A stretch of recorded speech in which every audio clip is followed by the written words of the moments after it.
All right, got the video working here. I see you all chatting in right now. Uh, thank you all for joining. We will begin here in like a minute or so. And yes, Joe, I see your message here from Roof Tech. Thanks for coming in and happy to put this together. We've been uh, wanting to respond really quickly to what's been taking place over the last couple of weeks, and it's developed quicker than anybody could have foreseen. So we're happy to be here to see to give some tips on how we can help. So again, glad for having you join.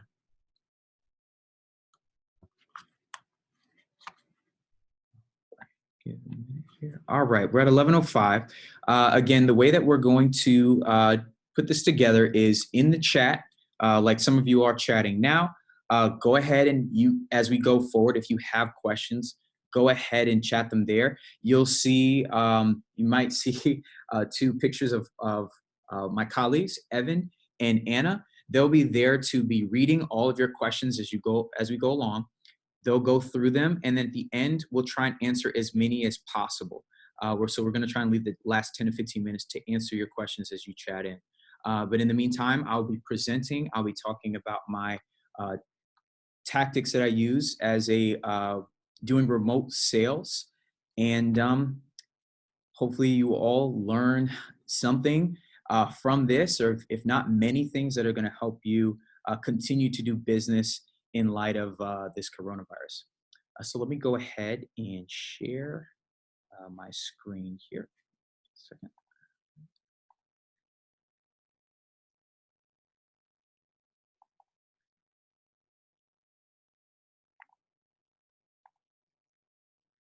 Okay. All right. So again, my name is Desmond.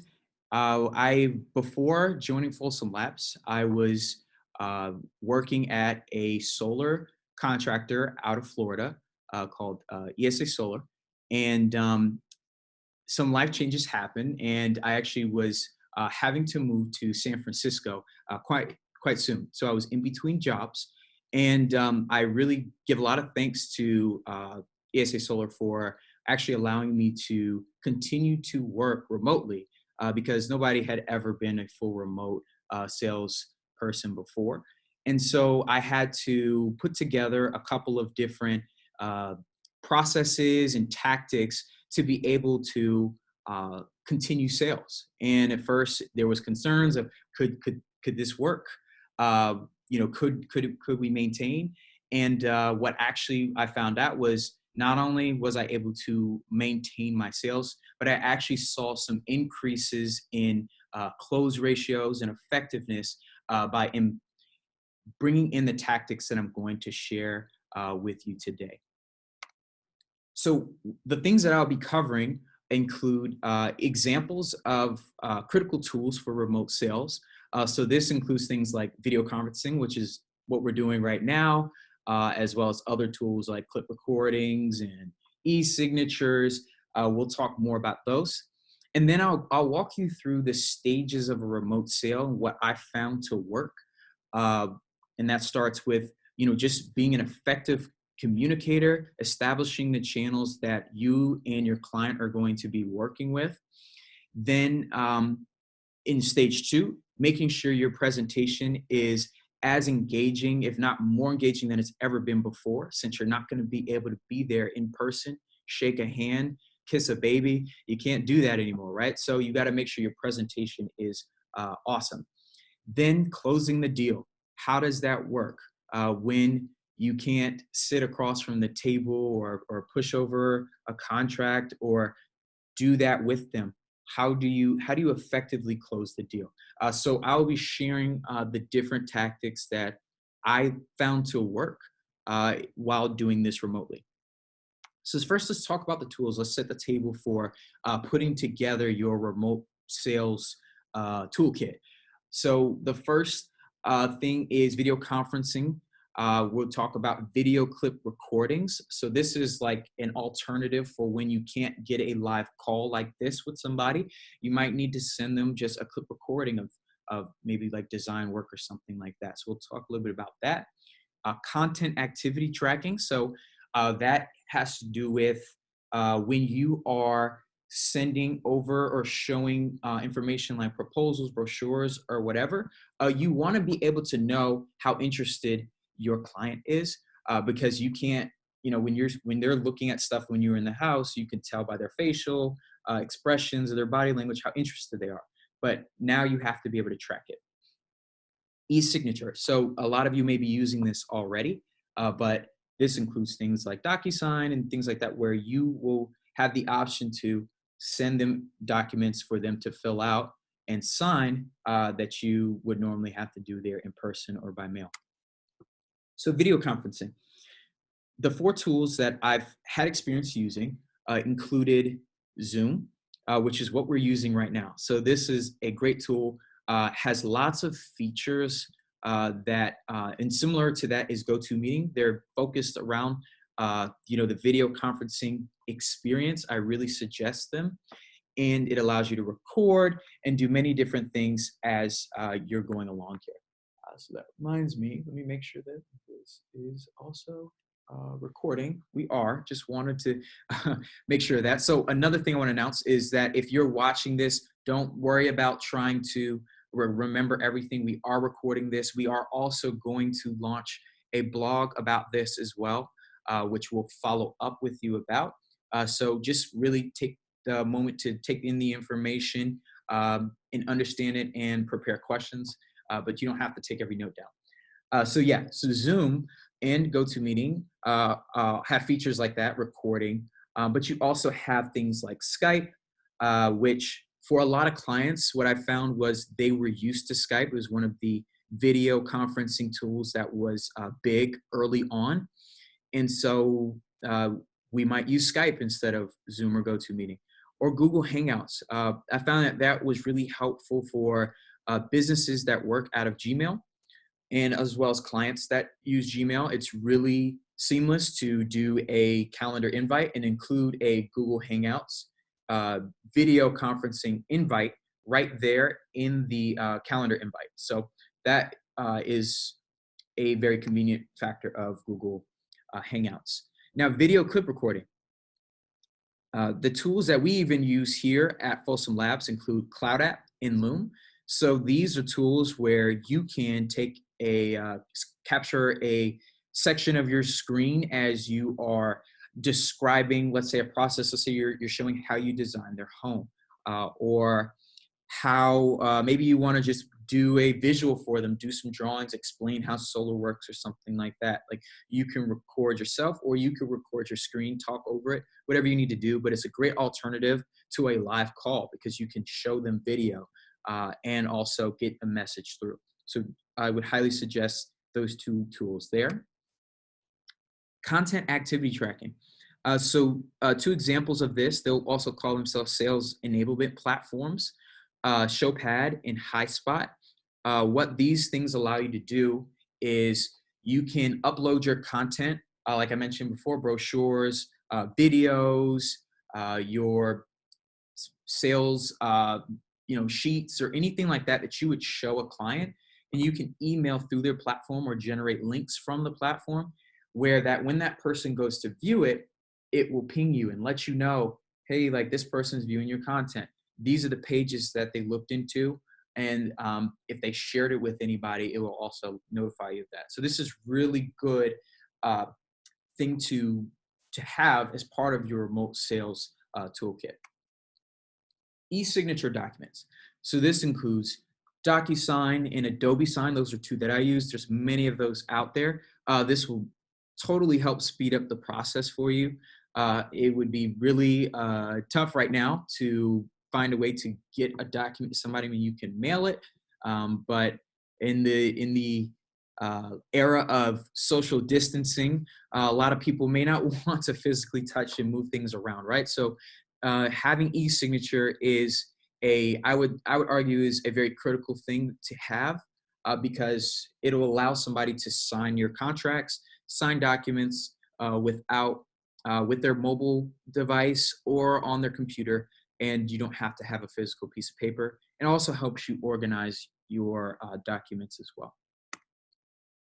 Some other useful tools that I've used, mass text apps. Simple texting is an example of one. So instead of sending out email blasts, because everybody's at home, everybody's thinking the same way right now. They want to blast emails to people. You can also utilize text. Text has high open rates, and we'll talk a little bit more about that. But it's a great tool to use as well. We also have, I also used other visual elements in emails. So just thinking creatively, I utilize email countdown clocks. So that's one way to get your message across. Let's say you have a deadline for a proposal or a short-term offer or something like that. Incorporating a countdown clock in your email really drives home the message, and it just creates a more engaging customer experience through that process. So in summary, from tools, you want to make sure that you're utilizing things that are going to increase your ability to communicate and also to analyze when they engage with it. So make sure the tools that you use, you don't have to use the ones that we're talking about here. There are plenty of other alternatives, but make sure that they're doing those things for you. And then also be prepared to rely heavily on video because you're not going to be there in person. So you're going to have to really show yourself, your professionalism, and your process through videos, pictures, and other visuals. So now I'm going to start talking about the stages of the remote sale. And the first stage is establishing that effective communication. And the key elements to that is you want to maintain your professionalism in this, but you also want to be personable. You don't want them to feel like they're just interacting with a bot. They want to know that it's a person that's on the other side of this. So that same human element that you could express in person, you've got to retain that in this virtual interaction. Again, having engaging content and make sure you can track it. We're going to show a little bit about what that looks like in terms of seeing their interactions. And then have clear next steps at each communication. This is super important, is you're going to have to do a lot more through text and email. So you don't want to waste time. You don't want to have wasted information. You want to have clear things for people to do or things you need from them at each email. So you have to make sure that those things come in and are extremely effective. So let's talk about an example email. This is, I've recreated some of the emails that I would send, and so I'll talk about some of the important aspects of the email. So in this first email, I'm assuming that I've gotten a lead and I have their phone number, I have their email address. So one of the things I'll send out is an email. And part of that email, I'll want to announce that I'm going to call them. And I'm not only just going to call them, but I'm going to call them at a proposed time and send them a scheduled invite on their calendar. So that way they know, hey, look, I'm going to call you this evening for a quick chat. If you have a better time, let me know, but expect a call. And here's a calendar invite. It just really feels much more professional than a cold call. It feels like you're really thinking about their time. And then the moment you're on their calendar, it's super important to them as well. The other element to this is introduce some personality. Be creative here. Think about, I really encourage to have some type of picture, video, or something of your team, your installs, or something so people can feel like they have that human element, that touch in the email, in the process that you're going in. So I'll actually show you a clip coming up here about how that looks like. And then the other element of this is having the option for a person to read more info. So this goes into like the activity tracking. You want to feel how hot that person is for information, how warm of a lead they are. So, in each step, have levels for people to go to. You might have a cold email who might just say, hey, yeah, that's cool to call me. They might not look at your info right now until you warm them up, but you might have somebody who's ready to go. So you need to have stuff in there ready for them. So for example, that's a link to, introduction on products and services. So you want to have options for those kind of leads to also look into. Don't forget to use text.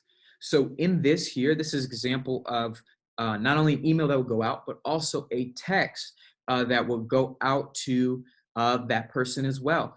And it might not have to be a long text. I'm showing you an example here. It could be a short text just saying, hey, I sent you an email, introduce yourself and say, read the email. I plan to call you at 6. I would highly suggest texting every time you send an email, even if it's just a short thing to notify the person that you emailed them. You don't want to be super spammy, but you do want to utilize it because text rates, the open rate of text is 98% based upon research. So people definitely see their texts. Their emails, 20%. So you're fighting an uphill battle if you rely only on email. But once you've established that communication, you might be able to rely only on email when that person's looking forward to an email from you and you're constantly communicating. But in the beginning, you want to utilize as many different channels as possible to communicate with your clients. Schedule calls. So this is just an example of scheduling a call with somebody. I really stress that this is important because in this case, especially when people are home, they're going to be consuming a lot of different things from their phone. Everybody's going to be sending ads, emails, phone calls. So you don't want to just be another cold call. You want to be on their calendar. Once you're on their calendar, you are important to them and they're important to you. And that's the way that it should feel. So this will just help, measure this temperature with them if they accept it, and it'll give you a chance to really gauge your level of interaction with them. Creativity counts. I mean, listen, everybody's going to be limited to this virtual avenue for the time being. So the personality that you can bring in person, you'll want to do that through images, through videos, through pictures. Even when you're chatting online, I'll talk a little bit more about using your video like we're doing right now.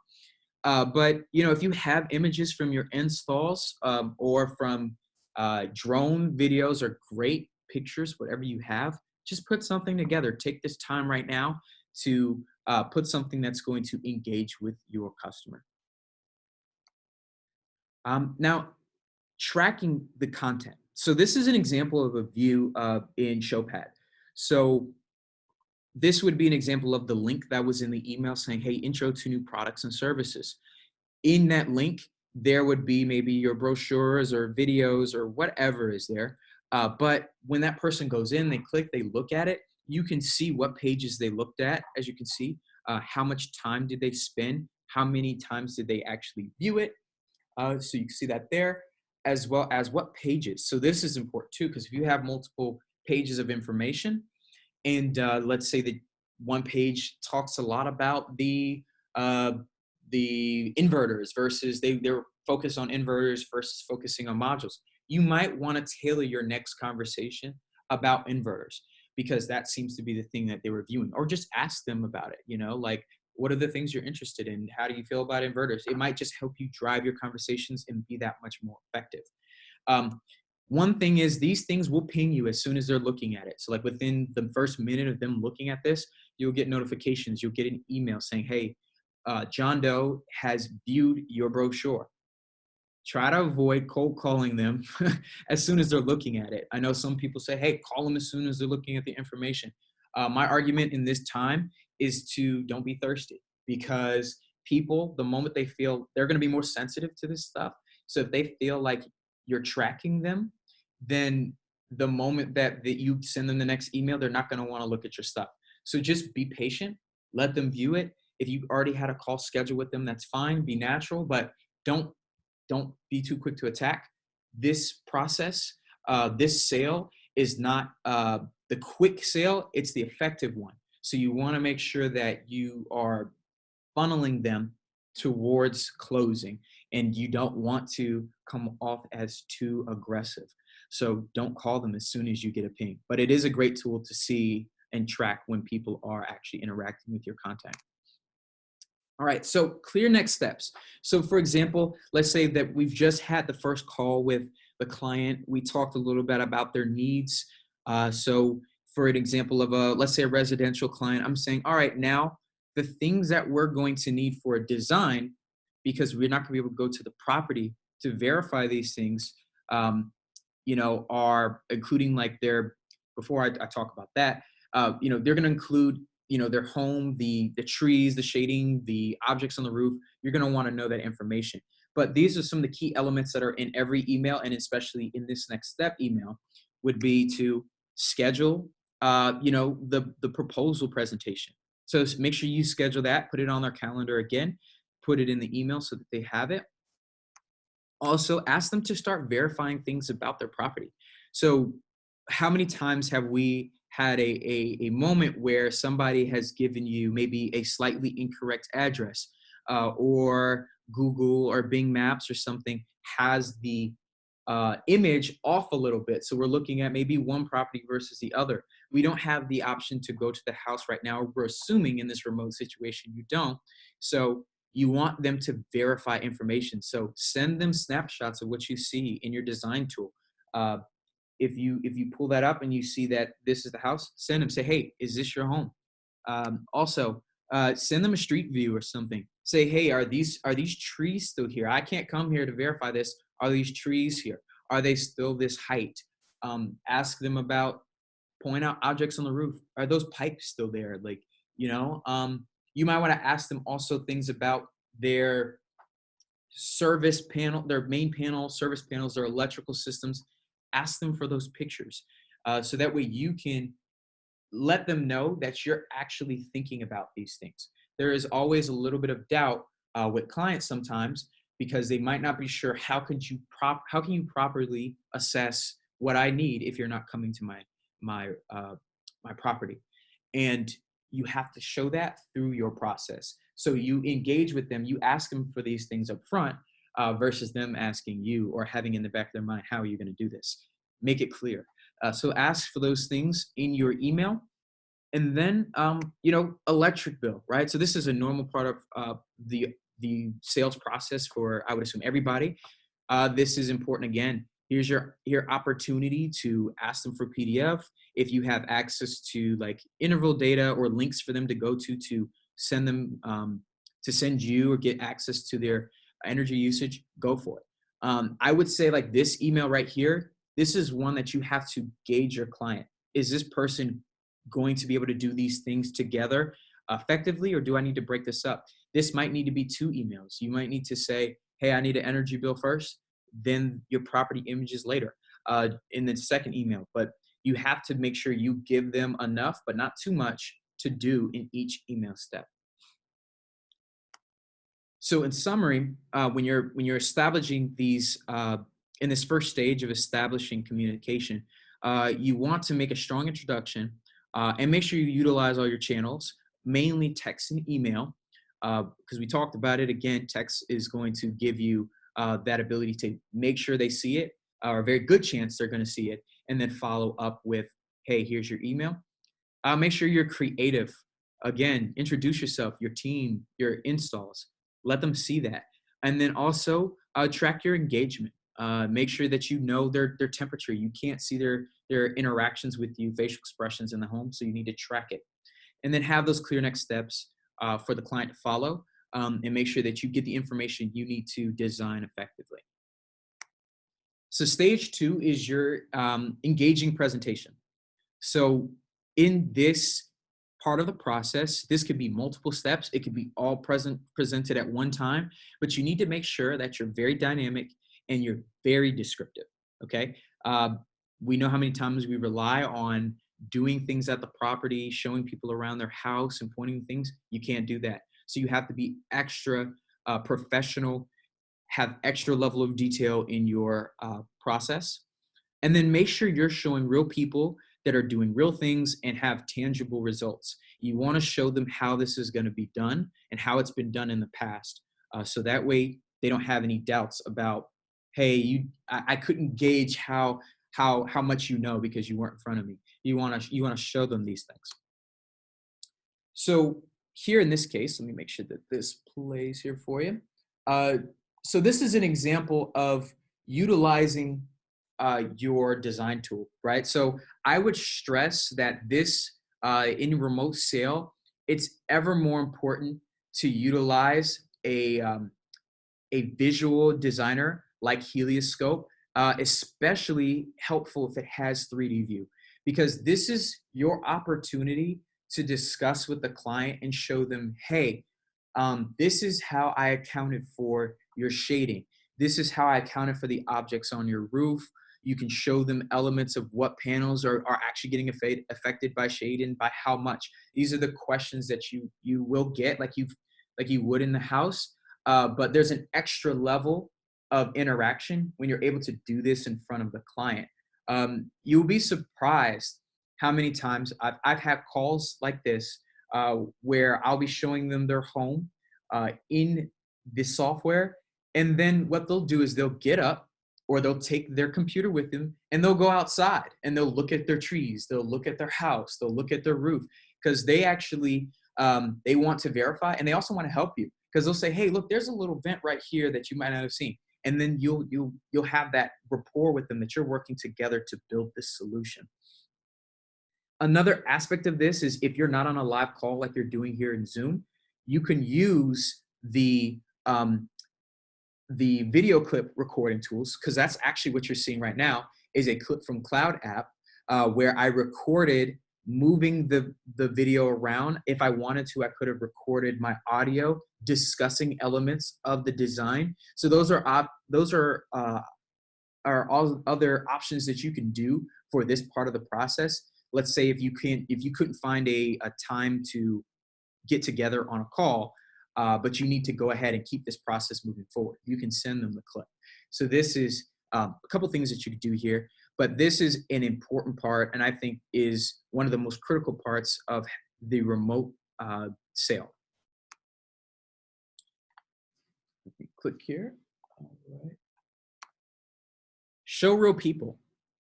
This is the part too that people want to know who I'm going to be working with. Have you done this before? What does it look like? I would expect to do this regardless if this is remote or if you're in home, to build that confidence, but ever more so now that you're remote. You can't have the option of, interacting with their home. I don't know if you get on roof or not, or if you go in the panel, or if you show them equipment. You don't have those options now that you're on the other side of a computer screen. So you need to have pictures. So make sure you show real pictures. If you have those of yourself, that's even better. They trust you more. So if they trust you, they'll trust your team. But if not, show pictures of your team working on a roof. Show how it's being installed and show aspects of the installation. So they're going to want to discuss those ancillary parts like what's the meter going to look like? Where does the inverter go? They want to talk about the wiring, the conduit. Those things are important to people. They'll be walking in their house with you while they're on the call, looking in their garage, looking outside. They want to feel part of this. So you have to recreate it virtually here. And, for example, the roof, people are always going to have questions about security of their roof. So show them how your flashing works, show them how, the install will take place if you have images or videos of that. Just give them a feeling of this is a real thing, and this is how it's going to happen for me as well. And show them options. Always show people options here remotely. If you're in person and you typically show them options, that's cool. I don't know exactly how you do it. If you have one option and one thing only, I would highly suggest in remote to have options, because that way, people are not feeling the speed in remote. Remote's more about them consuming everything, and they want to feel in control. What you're doing is giving them a feeling of controlling the process, but you're just funneling them to the close. Part of that funnel are options. So make sure if you have different module options, show them images, different inverters, or different ways to run conduit or whatever it's going to be. Talk about it. Show images of what those different things can be, so that they feel like, hey, listen, this isn't just a quick thing. You're actually trying to work on a solution for me. So make sure that those are shown as well in your presentation. It's helpful and it's engaging for your client. So in summary, for stage 2 with the presentation, again, Be prepared to talk site specifics and definitely utilize design software. I would say it's going to be very hard for that person to see and feel how their house or how their property, business, or whatever is going to be uh, accounted for if they're looking at a flat 2D image. It's going to be that much harder for them to get the feeling that this is how this is going to work. And you also have to be able to talk those specifics. So be prepared to do that. You can dispel any myths or concerns with those images of your install. So when people are concerned about, hey, is there going to be leaking on this flat roof? Is there, or my shingles, or are you going to damage them, or my tile? Show them images, show them how it works. So that way you can give them the confidence in you and your team. Show the client your relevant product choices. So again, make sure that this is walk them through the gallery, walk them like they're going through the car dealership. You want to make them feel like they know everything that's part of this process and they can make the best choice. So once you've gotten there, once you've done the presentation, you want to get to the part of closing the deal. Okay. This is going to be different than most. And part of this is the key elements is you're going to have to replace closing at the table with a developed conversation. And I'll talk a little bit more about what that means, but don't expect to handshake, walk out with the deal. Some people might be ready. They might be ready to go, but most people are going to want to turn off the camera, talk with themselves, their spouse, or their family, and think about this, and then talk with you again. So it's not the same element as being there in person. You want to create deadlines with visuals. So you don't want to float this forever. The same way, like you could be in the home and saying, hey, I'm here right now. So let's make this happen. That's not the same as it is online. So you have to recreate this through your process, your visuals, your deadlines, and then have even clearer next steps. This is the most important part, to telling them what it takes to get the deal done. They need to know too. So if they're motivated to do this, give them the steps and the ability to get through this. So one of the things, and I'll show you an example of recreated next step email or initiating the closing. The first thing is the countdown clock, right? So you're seeing this here. This is a still image. I'll make sure that when we follow up in either the blog or send out some information, I'll show you how live it looks counting down. When you go to view your email, you'll see it. And it's quite an effect when you looked at your email and it said a day away, and then they came back and there's 4 hours left, right? So like it will really drive that in for deadlines. So if you have something like a limited time offer, you want to just count that down in there. So the other aspect of this is their next steps. So you want to make sure that they are able to see what are those things that they need to do. Give them the ability to review the proposal. Don't just show it to them. Make sure that they have access to it, see their numbers, see their the values and all of those things, and then also have other steps. So one of the steps that I would do in my process is I wouldn't try to force the financing conversation in the same conversation or the same presentation of the design and the price and the savings. I would try to separate that, because you don't want to do too much at once in remote, because you're already battling with technology and all those other things, right? So to separate that, I would highly suggest, especially if you're like a process that I'm familiar with, which is working with multiple financiers, you might want to have the financing step as your next close, in a sense. So have them go forward saying, are you interested? Fill out a general form. So I'll show you a little bit more about that, and then go to their financing options. And then you want to tell them that after they're done with that, they also need to sign the contract and talk about DocuSign, talk about what they'll see. So make sure that they know, here are your 3 last steps before we're done here. And then from there, schedule your call. So this is your chance to close. So schedule that next call and try to make sure that you give them enough time to complete the steps in between. And then on that call, that's where you're going to really try to drive home and say, let's do this, right? So not too much time, but enough time where it's appropriate. Feel out your customer for this to make sure that you can close the deal and really try to make this next step forward. So facilitating financing options. So this is one thing that I found very helpful in this process. Financing is always a tricky thing, but this can also be for your lease options or like PACE or anything else that you're doing where people need to take some extra steps before or they don't have the cash to just deal out. You might want to facilitate that process more. I know a lot of the tools have you send links and things like that.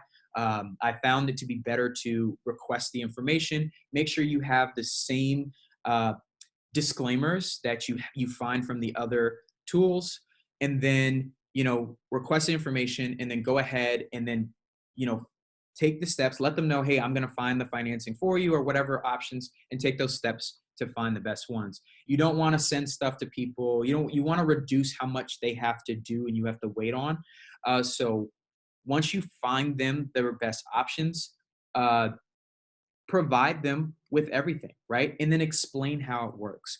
So for example, I know for residential, it's common people in your first conversation, you might have asked them about financing or you might have asked them about lease or whatever. And they expressed that, hey, I want the lowest monthly payment. I wanted that, right? But a lot of people in solar don't really know exactly what they want because they don't know everything that's available. So you want to show them all the options. So one thing I would do is I would give them a table for everything they've qualified for and say, hey, listen, these are all the terms, the rates, and this is how your payments would break down. And you'd be surprised, the same people who first said, I wanted the lowest option, which typically means putting together a proposal with a 20-year loan and this monthly payment, you show them these options. And then they say, I think I want the 12-year. And you'll be surprised that just giving them those options gives them the ability to close, because there are other things that matter to them, maybe interest rate or something like that, that's hard to express because they don't know everything. So just be as open and transparent in this process as possible. So show them their options and then show them how it works. So if you're working with these split loans, give some visuals on how this thing works. You put it in an email, describe it in your calls, but make sure that they can see it too. So this is, for example, one from a common one, Mosaic, just their simple explanation of how the loan works with the pay down and the tax credit. Make sure those things are clear for the customer. This helps close the deal because they don't feel ambiguous about how the financing is going to work and how this thing is going to play out for them. So once they get this picture, once you get past this point and they like this, they start choosing options, the deal is in the bag. The next couple things there to close the deal is just, make sure that to be aware of the environment. So make sure you're aware of, like, if you're competing with multiple people. So your call might be, you might need to do two scheduled calls instead of one or three or something like that. So that way you can discuss some differences if you need to do that. Make sure you send out your documents as soon as possible. So I'll talk about the e-signature documents in this next slide. And what I mean by that is, as soon as you have the financing together and everything, send out your document. You don't have to be on the phone with them exactly when you send it. Send it beforehand, because people will want to read your contract, review it, see the options, and you'll be surprised how many people will fill it out and you didn't even have you weren't even on the phone with them. It's a great feeling, and I'll talk a little bit more about that. Make sure you fill in the time gaps with good information. So talk about finances, utility costs. I'll show you some example things that elements that I would include in those emails. And then make sure when they do sign, send a congratulatory email or send them something. Make sure that they feel great. You don't want to just cut them off. Make sure that they see all the information that you had there for them, and then talk about next steps. So that e-signature document, right? So this is an example of a document that I created using Helioscope's new proposals beta.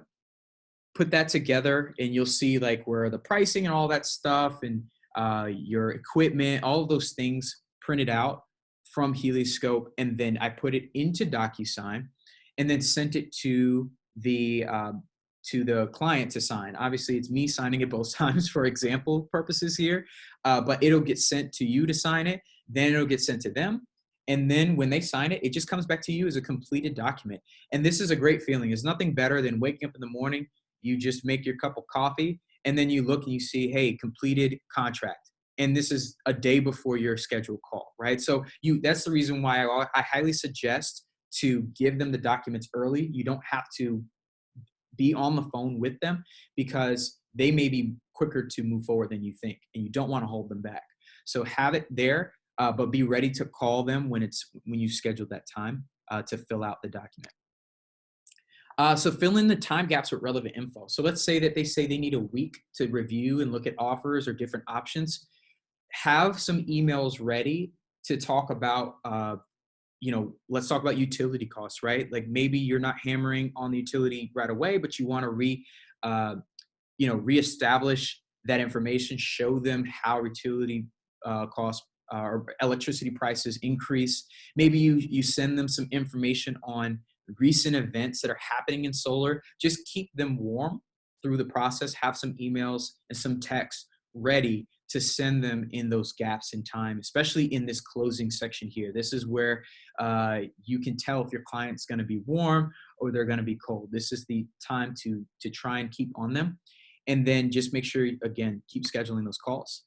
But we all want to get to this point. They signed the deal. You've gotten your contract completed. Send them a congratulatory email. Do something creative. I'd like to send them fireworks. It could have been anything else, right? Just give them something to feel good. You might even mail them a trinket or something, give them a pen. Be creative here. This is your opportunity to express your gratitude because you can't shake their hand. Probably don't want to shake hands today, right? So you want to recreate a good feeling. And then make sure to connect them with the next person. So it's say if your job is done in this and it's now to operations, make sure to CC that operations person, make sure to introduce them, and then make sure to also talk about next steps in the process as they go forward. So just make sure that this email is a feel-good handoff or next steps going forward. Don't let there be any gaps of ambiguity here because it's just that much more sensitive without the personal touch of having been in the house. So these elements here are what has created a successful process for me while selling remotely. In summary, again, make sure you utilize as many tools that you can and be creative with them.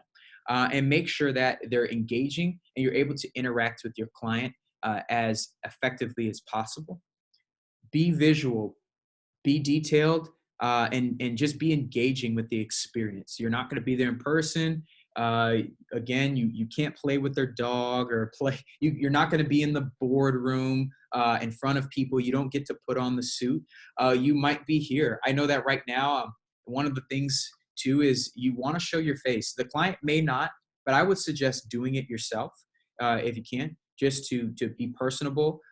Maybe you're finding a hard time to find a barber like myself, or it's cold or something. So it's okay if you wear a hat. People are okay with that. They understand that you might be at home, right? So it's okay to be a little bit more personal, a little bit more laid back than you would be going to the house. But just remain, professional. Wear some company swag, right? Folsom from head to shirt and sweater here, right? So just show that you belong to the company, but also be a person and be a face. And try not to be pressuring. I think in this, it's not the same effect.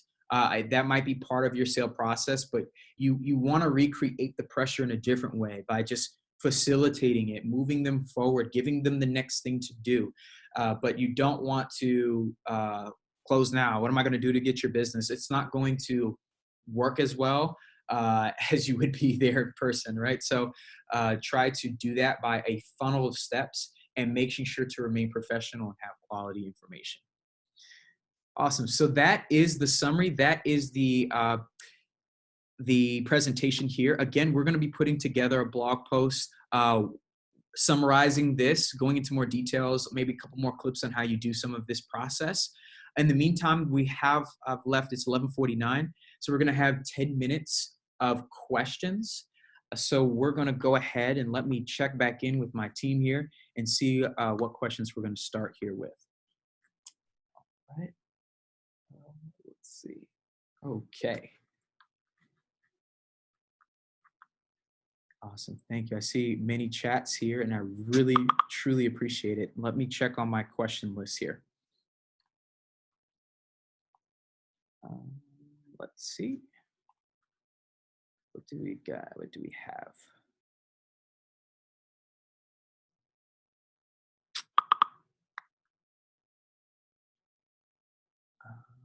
I see a couple comments. For example, I see you talk about calling more often. Was it made it seem like there was only a call once? So I don't mean to reduce how much you call. I would highly suggest scheduling calls. You can call on your customer, do that, but you want to. There's so much more that you can show when you utilize these tools, these emails, their texts and stuff like that. So you want to fill in that time with more content because people are constantly going to be on their phones, on their computers now, and you want to give them things that they can absorb. But you don't want to just keep cold calling because you can't feed them as much as you can when you have content to show. So it's not to replace your calls. Call call more than once. When I would call customers, I would be on the phone with them. You'd be surprised sometimes if they're calling me because I'm giving them so much to talk about that they're saying, "Hey, can we chat about this?" I would be talking with them like every other day, every maybe 3 to 4 days or so. But I would try and schedule the calls so that way it's expected and it doesn't come off as me saying, "Hey, when are you going to close? Hey, when are you going to close?" Right? It's just a different way of putting this forward. And I did see a question about recording this. Yes, this is being recorded, so we will have that. All right.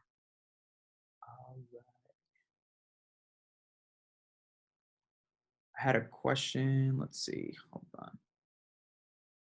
Checking connections. I'm assuming you're talking about like your property connections, electrical systems.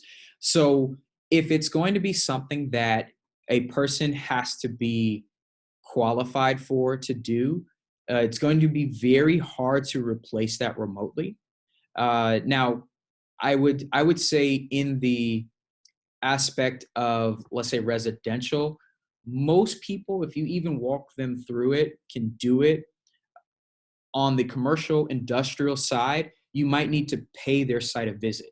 Okay, so you might want to do a lot of your communication online up front, but you might not be able to replace going to the site to get some of the information that somebody being qualified has to do. Just make sure you kind of filter what is appropriate for a person to provide or be able to do, and then that might be something that also would be. We'll probably talk a little bit more in next week's webinar. I forgot to mention this too, everybody. We're going to have a remote designs sales training next Wednesday. That one's going to be held by Canute. And he's going to talk a little bit more about how to design remotely, how to account for objects, things that you're not going to be able to see in person, and then how to talk in more detail and more technical aspect with your clients. So that's going to be something that I will make sure to share with Canute and maybe talk a little bit more about that. I saw a funny question about how do we get a cool beanie? Oh man. Um, Leave us a review on Google and LinkedIn or something like that, and we'll put you on our list. Uh, let's see. I'm trying to pick out some questions here. They're coming in pretty quickly, so I'm sorry if we don't get your question. We're gonna also look at these afterwards, go through them, and then if we have any things left over, we'll try and reach out or answer them in our blog post. Let's see. Um, let's go back. Okay. Let's see. You have any more questions? How can I check in the site? Okay, that's about the electrical.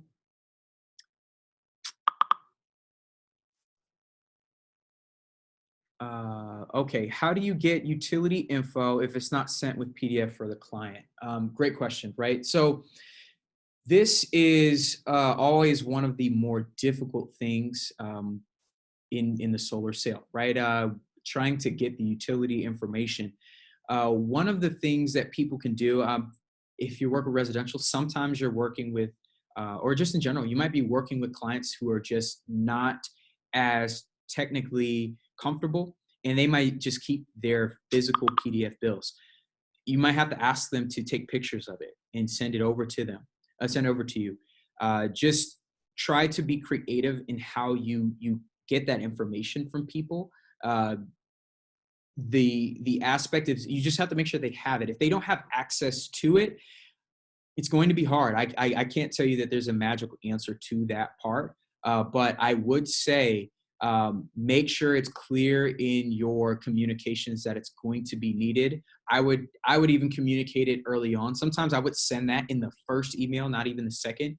I kind of broke it up here when I recreated it, but I would be reminding them every single time I've called them, emailed them, text them that hey, expect to gather your utility bills or make sure to expect me to send you a link for you to go in and share your information. So that's going to be the best way to do that there. All right. Let's see. And utility API is a good one. I did see that. That is an also a great tool to use. Utility API really makes the process easy. You send them a link, they give you access, and as you can get anything from interval to just regular PDF bills, it's really great tool. Let's see.